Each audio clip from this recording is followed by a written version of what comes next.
একটি ছোট গ্রামে বাস করতেন কৃষক রামু। তার একটি সুন্দর পেঁপে বাগান ছিল, যেখানে গাছগুলো সবুজ আর ঝরঝরে।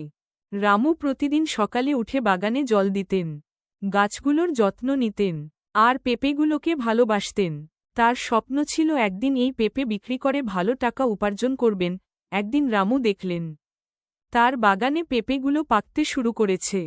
গাছগুলোতে পেঁপে ঝুলেছিল। রামুর মুখে হাসি ফুটে উঠল। তিনি ভাবলেন, এবার আমি বাজারে গিয়ে পেঁপে বিক্রি করব এবং কিছু টাকা উপার্জন করব। কিন্তু তার আনন্দ দীর্ঘস্থায়ী হল না। এক রাতে কিছু শিয়াল বাগানে ঢুকে পড়ল। তারা পেঁপেগুলো ছিঁড়ে ফেলতে শুরু করল।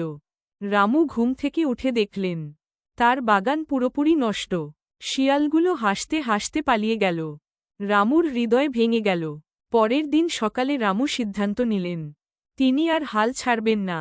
তিনি বাগানকে রক্ষা করার জন্য কিছু পরিকল্পনা করলেন। প্রথমে তিনি বাগানের চারপাশে একটি শক্তিশালী বেড়া তৈরি করলেন। তারপর তিনি বাগানের মধ্যে কিছু ধোঁয়া বের করার যন্ত্রও রাখলেন, যা শিয়ালদের দূরে রাখবে। কিছুদিন পর রামুর পরিশ্রমের ফল দেখতে পেলেন। শিয়ালরা আর বাগানে আসতে পারল না। পেঁপেগুলো আবার পাকতে শুরু করল। অবশেষে রামু তার পেঁপে বাজারে বিক্রি করতে গেলেন। তিনি অনেক টাকা পেলেন এবং তার স্বপ্ন পূরণ হল।